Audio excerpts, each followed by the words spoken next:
Hello, my name is Christopher, and I lead accessibility and disability inclusion for Google for EMEA. So my responsibility is to try to understand the needs of people with disabilities from Helsinki to Mombasa, from Riyadh to Dublin, and bring them inside into Google, take these insights so we can make our products, platforms, and services better.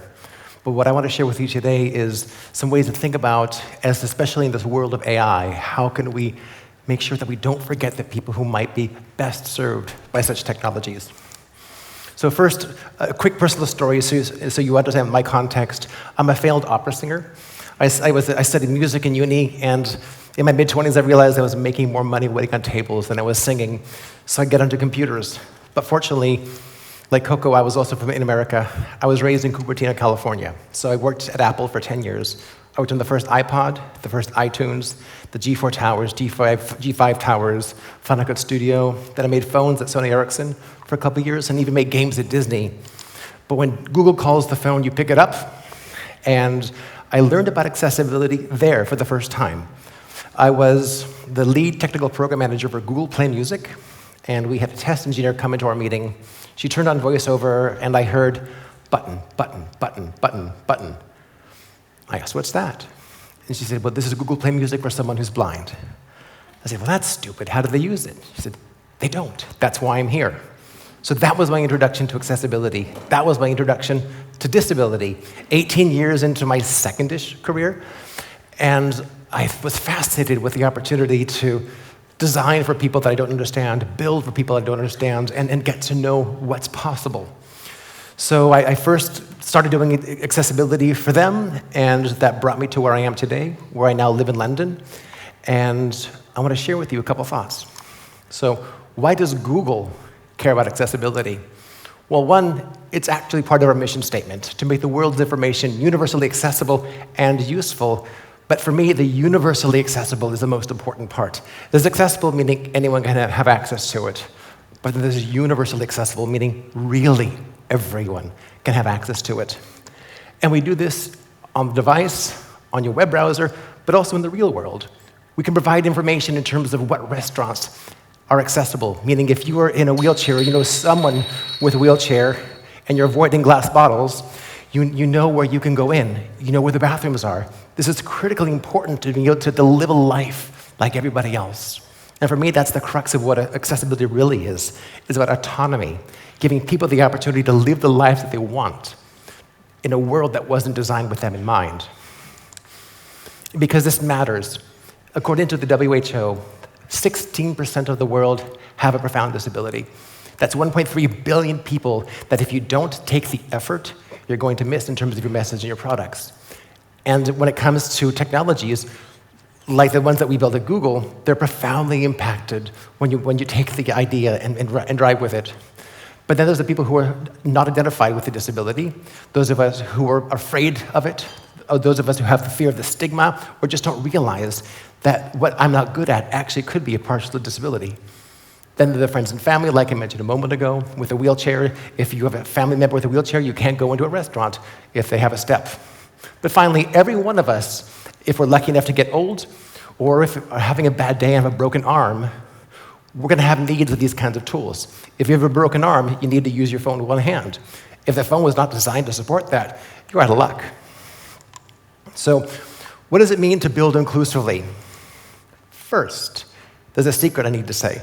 It doesn't come naturally. So there's this almost cognitive dissonance that when you're first getting started on trying to build inclusively, you have to exclude something because you have to make a choice. There's always going to be a constraint on your project. There's always going to be a need to optimize, a need to focus. There's always a choice you have to make when you have a finite amount of resources and an infinite opportunity. So when you're making these choices, please include inclusion, please include accessibility, because once you get started, it gets easier and easier to do, and you support more and more people around the world. So I want to share with you a couple of key methods of how you can think about building for inclusion. One, leverage your strengths. Do what you're good at. At Google, this is AI. Me as a musician, I think of a jazz musician, like a jazz pianist. They're really, really good at improvising. They can partner with a composer and create anything. But if you're just learning chopsticks, you can't really improvise. You can't build anything. So lean into your strength. But most importantly, nothing about us without us. This mantra, nothing about us without us, is critical. You can't build for someone you don't understand. So you want to build with and for someone, never just for. The important part is to understand that lived experience, what's working and what's not working. And when you have a solution, will it actually meet the bill? Only partnering with someone gets you to have that kind of insights.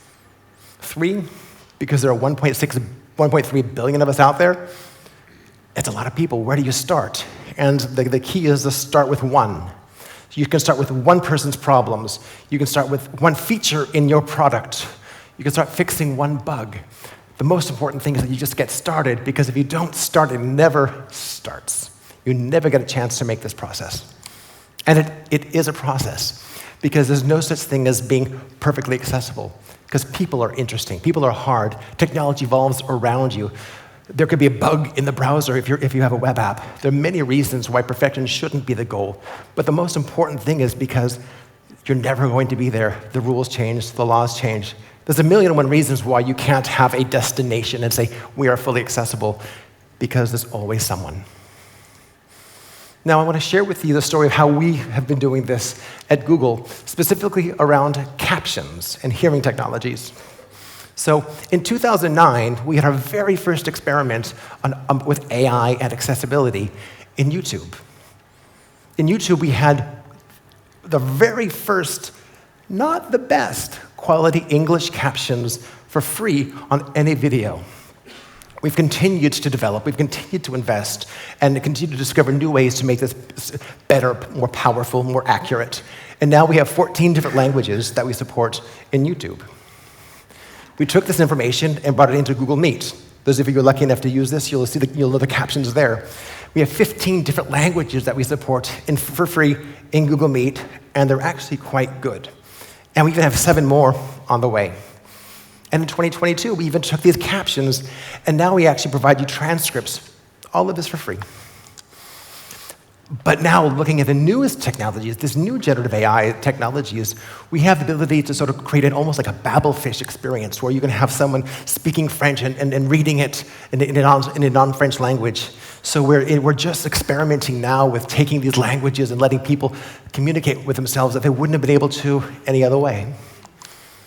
But I really want to focus on mobile, because I think this is where the most profound changes can be. There's an application we released in 2018 called Live Transcribe and Notifications. What Live Transcribe does, it provides real-time transcription in over 80 different languages. And if you can't speak or you choose not to speak, you can pull out a keyboard and type your response. When it comes to making sure that you're included in the world around you, if you tell us your name, we can tell you when someone's calling your name. Or we can even, if you let us know, tell you if your dishwasher or if your stove or if your washing machine is going off. We can listen to that using AI. We can tell you that this product of yours, this appliance of yours is going off, all on device. It was invented by these 2 guys.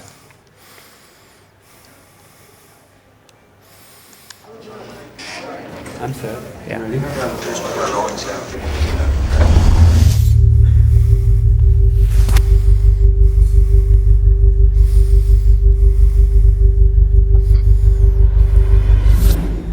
I completely lost hearing when I was 1 year old. Technology provides tremendous opportunities to help people with disabilities. I'm a research scientist at Google, and I'm developing speech recognition in technology. Speech recognition accuracy finally became so good that I could fulfill my dream for whole life, to use speech recognition to communicate with people. Hello. Hello, how are you? I'm fine, and how are you? I'm doing good. What can I get you today? I would like tea. Live Transcribe is an application that runs in Android. It provides transcription of speech for deaf and hard of hearing in real time. Dimitri worked with the speech team to develop that technology, and Google has made strides in this in the past couple years, but the app itself is what I've been working on. I'm not an Android engineer. I saw an opportunity for something useful and dug into that and kind of evolved naturally. Did I already? So they literally created the prototype of this over a weekend so they could work better together. It won an internal hackathon, and it's become one of our most popular pieces of assistive technology on Android. So we had this idea that captions in the real world are cool, but captions on the digital world are also really important as well. So we took this model and shrunk it so it can fit on your phone. And now we can provide you real-time captions on almost any audio source that you have on your phone. So if someone sends you an audio note, we can provide captions for you. If you're on a social post that doesn't have captions, we can help you there as well. If someone even sends you the picture and a conversation of a really yummy donut, we can tell you what they were talking about because it's happening on device.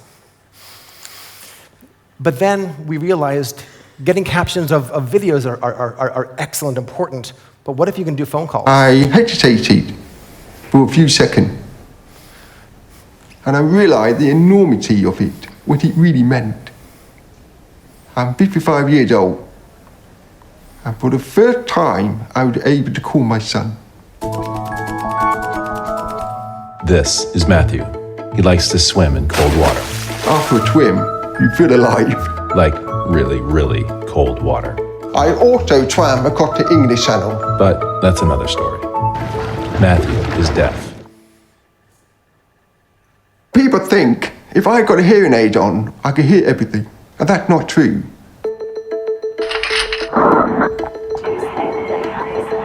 I lip read most of the time.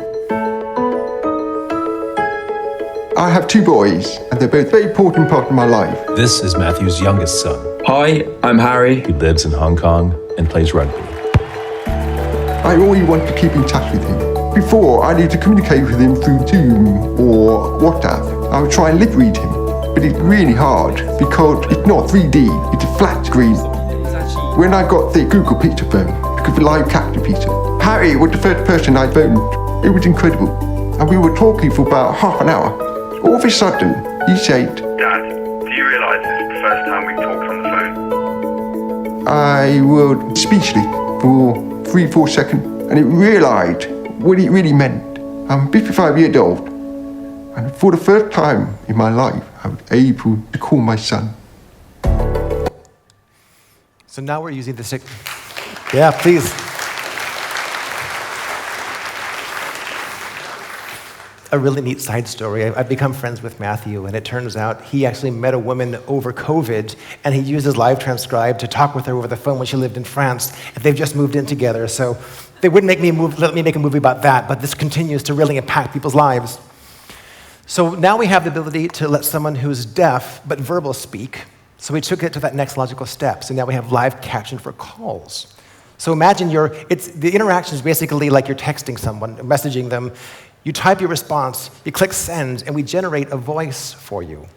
So now you're using speech to text to read, and now text to speech to speak. And there could be many reasons why someone can't speak. Many people who are deaf have what's called a deaf accent or don't learn how to speak at all. There are also reasons why someone has ALS or MND, they can't be understood, so they have to have a re-speaker. So now instead of having to pay a second person to listen to you and speak on your behalf, you can do this for yourself, all on device. But the technology continues to evolve. So this is an image of a prototype from 2 years ago, and it really worked. It's a pair of AR glasses where you actually have the text in the screen, so you can look right at the person you're talking to, and you can see what they're saying. And we even plugged it in with Google Translate, so now this is almost Babelfishy as well. We have one person, say, speaking Chinese, another person reading Spanish, and they're talking to each other, understanding each other. Now, this isn't a prototype. The making of glasses is really, really hard, but this technology exists today, and I'm really excited to see this come out into the future. So, just to recap, how can I bring this to my world? How can I bring this to my product, my company, my technology? One, leverage your strengths. Be the jazz player. Learn how to improvise. Two, nothing about us without us. Improvise with someone, not for someone. Start with one. You start with one person. You start with one feature. You start with one bug. because this is a process. You want to make progress. 10% better, and then 10% better, and then 10% better is so much better than waiting for something to be perfect, because it never will be. The most important thing is to just get started, because if you don't start, you never go down this journey, and you never know where this can end.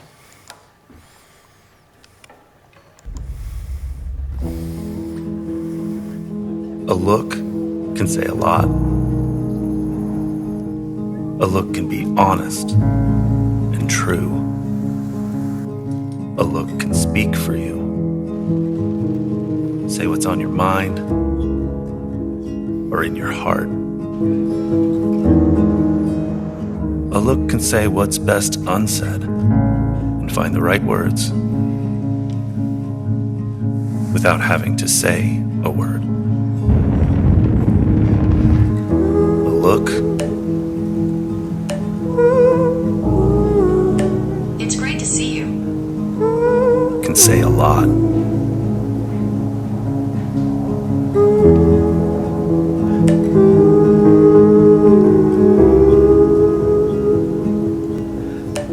How are you? It's technology that's built to help, and you can do this too. Thank you.